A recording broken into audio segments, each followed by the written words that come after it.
Hi there, and welcome to another one of my reviews, or as I like to call it, Let's Talk About. Obviously, once again, it's a different room, as per usual. Guests. Let's just talk about Spider-Man Far From Home. So, right off the bat, I'm a big Spider-Man fan. Like, I've always been a big Spider-Man fan, and that camera is not focusing like a really strangler. I digress. I'm a big Spider-Man fan. Like, ever since I was a kid, I've always been fascinated with Spider-Man. He's always been my favourite Marvel hero. Obviously, my favourite hero has always been Batman, but Spider-Man was always a close second overall in the hero aspect. But Batman is DC and Spider-Man's Marvel. So you can tell which is my favourite DC and my Marvel characters. But like, I grew up with the Sam Raimi films, and I love the Sam Raimi movies. I still do. I'm gonna throw a shoe at that camera in a second because it is annoying me.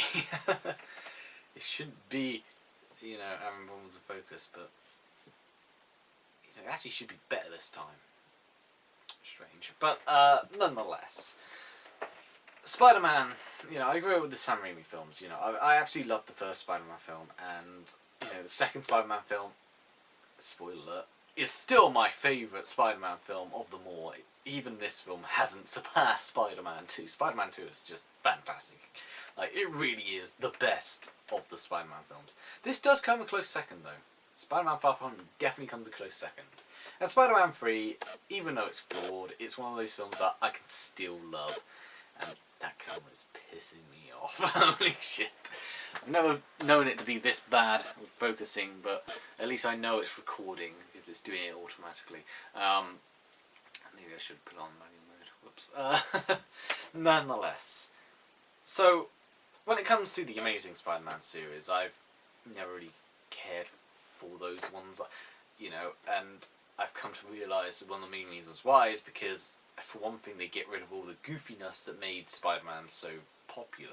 Even in the comics, he's quite a goofy hero with goofy villains, and goofy scenarios. And the Amazing Spider-Man series really just gave up on that. But Spider-Man Homecoming, or the MCU Spider-Man, I've actually really enjoyed thus far. That said, my favourite parts with the MCU Spider-Man comes nowhere from... It doesn't come from Homecoming. It came from everywhere else. It came from, Civil War. It came from Infinity War. It came from Endgame. Homecoming isn't a bad movie by any stretch of the means. It's actually a really good movie, but it's what I would like to call, if I were to rank all the MCU films, that would come near the middle. Like, it is one of those sort of MCU films where it's fine, like the Ant-Man films, they're fine, but they're not something that, I'm going to remember or, care about later on in the line. They're not going to be like, Civil War or Winter Soldier or Infinity War, Endgame. They're going to be the best of the best. You're going to love them. They're not going to be like Iron Man, the first Iron Man film. But they're like in the middle with Iron Man 3, with, Thor. And as I mentioned, the Ant-Man films, they're like right in the middle. They're not bad at all. They're good. They're really good films, but they're not the one type of films that you would really care about. This film, on the other hand, is definitely up in the upper tier of MCU films. So this is a really good film, and I honestly am a little bit surprised that I enjoyed it as much as I did, because it has a lot of things which I don't like. The teenager humour I'm not a particular fan of, but I could look past it, There's a lot of cringeworthy humour, like, Peter's told by one of these agents, you gotta strip down, and she's this, like, really attractive, blonde Russian lady, and, he's quite embarrassed in doing it, and she forces him to, and of course he starts stripping down and someone walks in. Like, that sort of humour is present, and yeah, I could still look past it, because the film does a great job with its characters. It does a great job with explaining things, especially after Endgame. It does a great job with Mysterio, who I'm going to say this right now. Mysterio as a villain, even in the cartoons, you know, the 90s cartoons and the 90s cartoon, I meant the animated series, and Spectacular Spider-Man, those were the main two Spider-Man series I remember watching. I've never really cared for Mysterio. Mysterio has always been one of those villains that a lot of people seem to love, and I've always seemed to think, Like, one of the main reasons why is because Mysterio is one of the extremely predictable villains, and this film did have me a bit worried with Mysterio, because immediately from the trailer, it was like, oh, it's so obvious what's going to happen. And it is obvious that, you know, Mysterio is going to pretend to be the good guy, and then he's going to reveal himself as the bad guy. But what this film does so well is they make Mysterio an actual entertaining character. You know, they actually make... There's some brilliant scenes with Mysterio, Quentin Beck in this, and really does, you know, that's the thing. As long as they get the characters right, you can really do such a generic sort of like twist or storyline revolving around said character, you know, and that's what this film does quite well, you know. The relationship between MJ and Peter Parker, yeah, it's a bit generic, you know, we've always had that sort of relationship or scene in films where, you know, the boy and the girl do like each other, but they're awkwardly just staring at each other, awkwardly talking to each other, and then they eventually spill the beans to each other. That does happen. And, like I said, what makes it entertaining is that Peter Parker, or this iteration of Peter Parker, is really entertaining. You know, he's really entertaining, and MJ is just really good. Like, I dare say she's one of the better improvements over the Sam Raimi films. Because the MJ in the Sam Raimi films, though Kristen Dunst did an alright job, yeah, I couldn't care less for that Mary Jane. Whereas this one, I really do enjoy her. She's got a lot more personality and a lot more entertaining. I really do enjoy this iteration of MJ. But yeah, so one of the best things about this film is it's got all these little moments. You know, these little moments that are just so good that you have to remember it, and it's just so good, brilliant. Like, even though the best scene in the MCU so far, and I don't think it's ever going to be topped, is the Avengers Assemble scene from Endgame, which made me cry tears of joy just watching it, because it was epic. Like, it really was just such an awesome moment. But this film does have my second favourite moment in the MCU thus far, and it's this brilliant scene with Mysterio and Spider-Man. You know, obviously, you know, I don't really ever bother with, you know, non-spoiler reviews, so here we go, spoilers, obviously, as usual. But then again, if you're clicking on this, you probably should expect spoilers, but nonetheless. This brilliant scene involving Mysterio, which, like I said, is probably my second favourite, like, MCU scene ever. And essentially Mysterio, you know, Nick Fury meets up with Peter Parker, and that camera is so pissing me off. Nick Fury meets up with Peter Parker, and of course Peter wants to show to Nick Fury this bit of this drone which has a holographic projector. That's how Mysterio, you know, works. You know, he creates these holograms of the elementals and pretends that he's saving the day. When reality is, none of this is actually happening. You know, I will talk about that scene as well, because that's another really good scene. And so he walks up with Nick Fury, and all of a sudden, while they're talking, you know, reality around them starts to shift, and of course it turns out it's not inside this big government building, but really this empty warehouse. Nick Fury gets shot, and Spider-Man then gets chucked down to this black hole, more or less, and it just becomes this 5-minute sequence of, well, I say 5 minutes, probably 3 minutes worth of Mysterio just mind-fucking Peter Parker. It is such a brilliant scene. You know, there's all these mirrors, there's loads of these Spider-Man attacking the main Spider-Man. You know, he sees Mary Jane about to be killed on the Eiffel Tower, then he's trapped in a snow globe at one point. There's a zombie Tony Stark in an Iron Man suit. it's just such a great scene. And then when you think it's over because you see him getting shot and you think, oh no, Mysterio's been shot or been injured, and here comes Nick Fury. It's not over. He comes back, and then it's another, like, it's just... And funny enough, just like Spider-Man 2, the best scene in this Spider-Man 2 involves a train.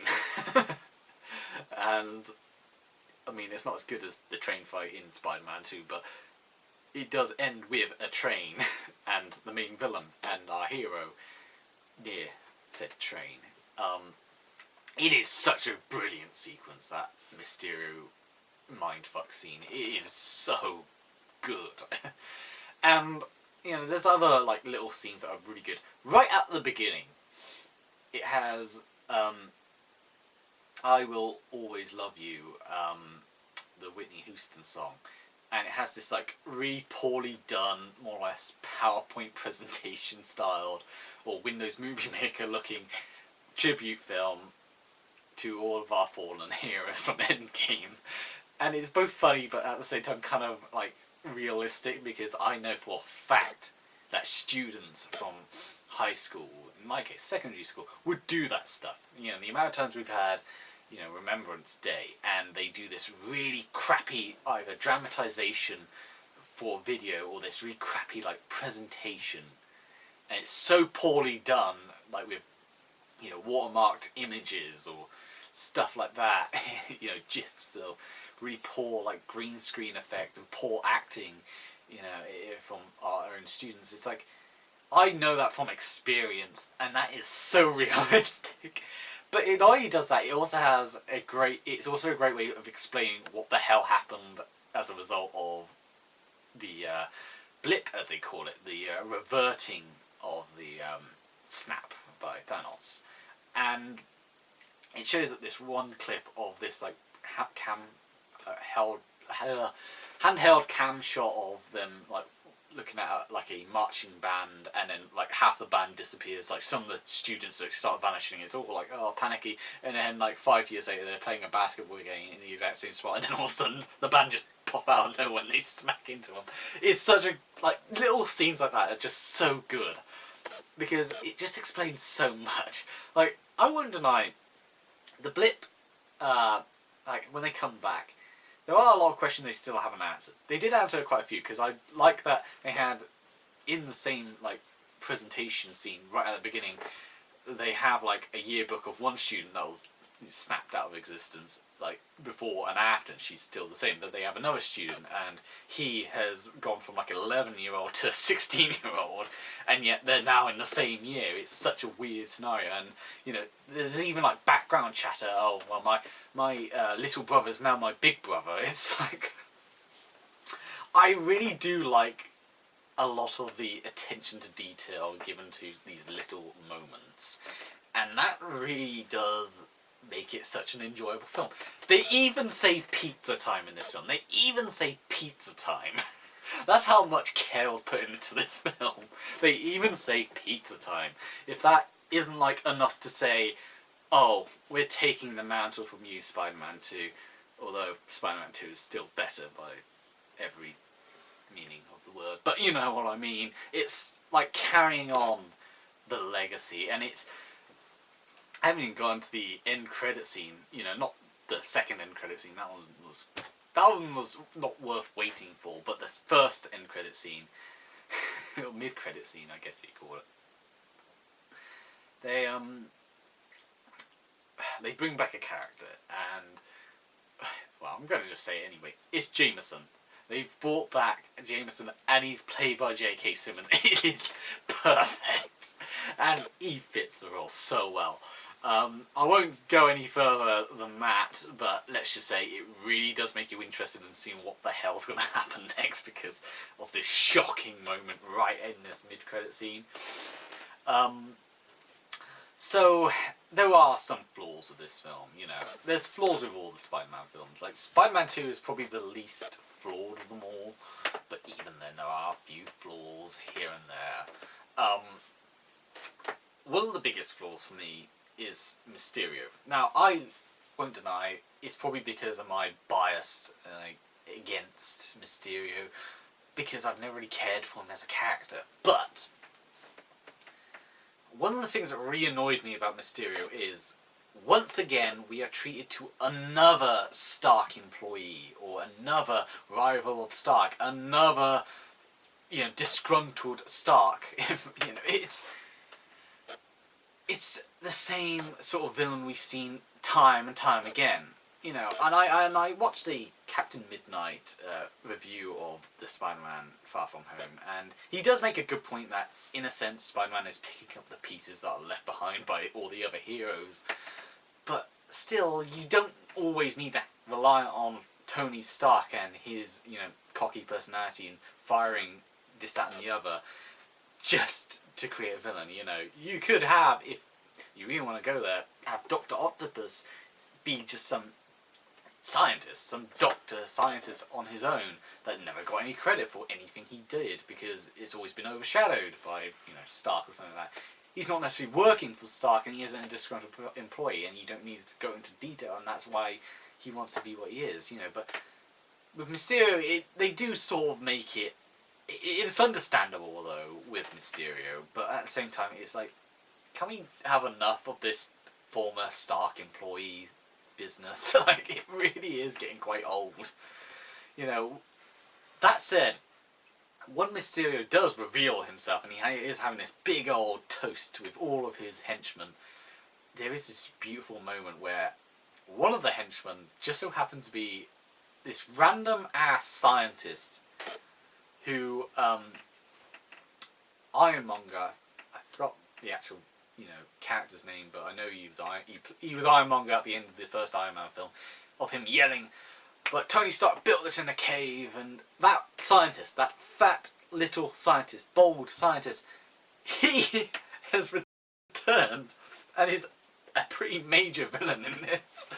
And it's like those little moments where it refers to the other films, it's just so good, man. It's just like, this is the type of film that makes you grin from beginning to end, because it is just so enjoyable. But like I said, I'm not a fan of the fact that Mysterio is once again, or this villain is once again a former Stark employee. We've seen so many of them, and it's getting quite old now.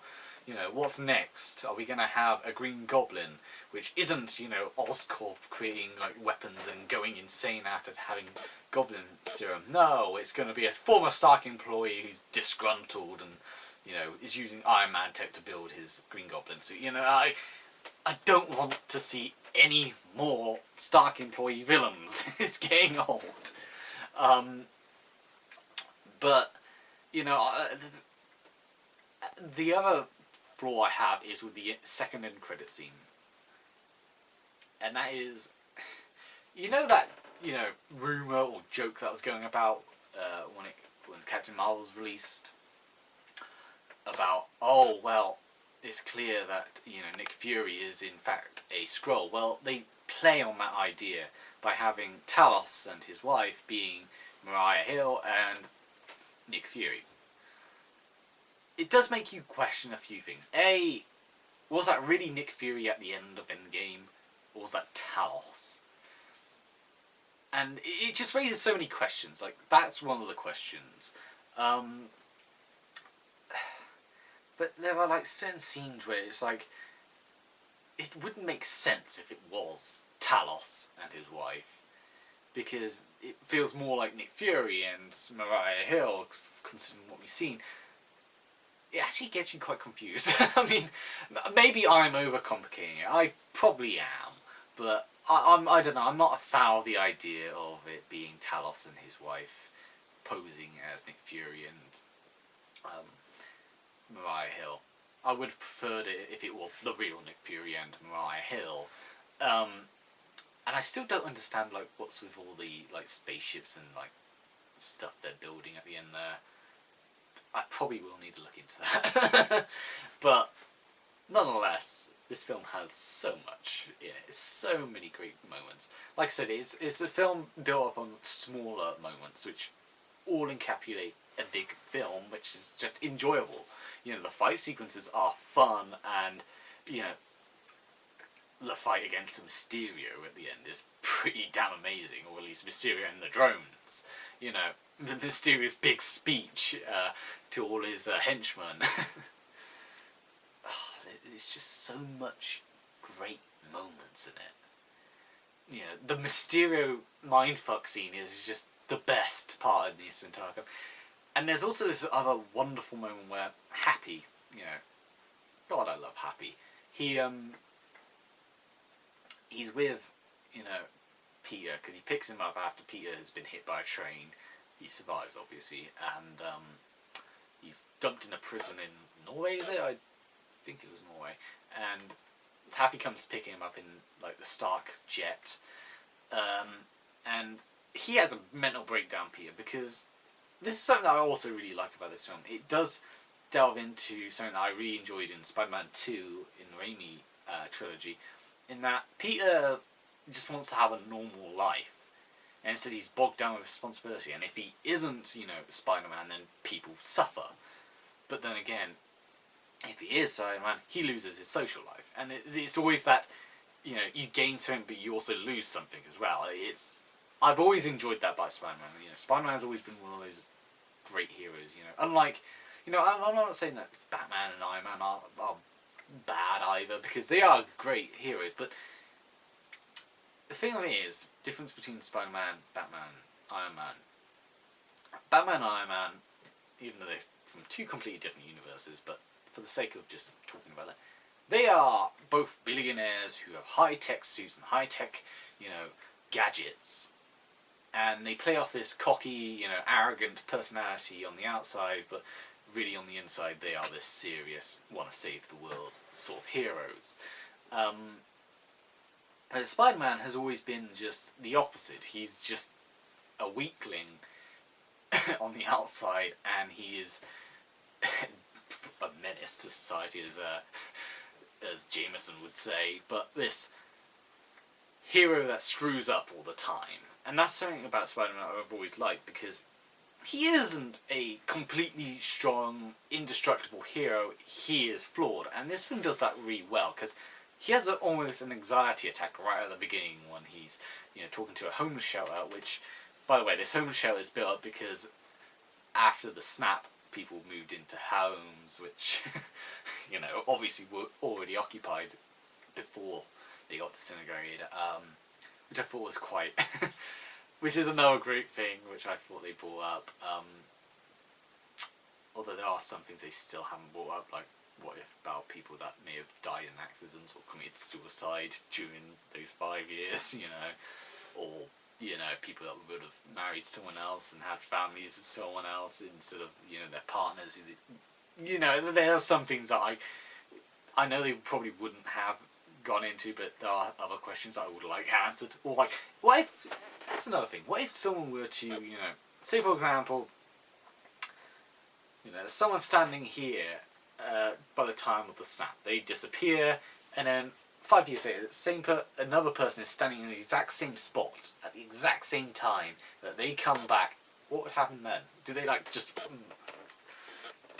like split apart or something, like, because two people in one place, or do they just like morph into one mutant-looking human? That's something to be answered. That'd be quite interesting. You know, that really would be quite an interesting thing for Marvel to do.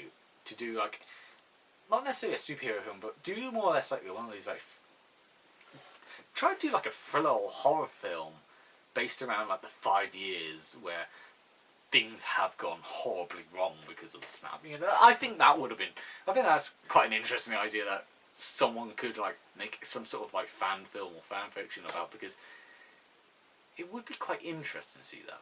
Well, they could make a comic, but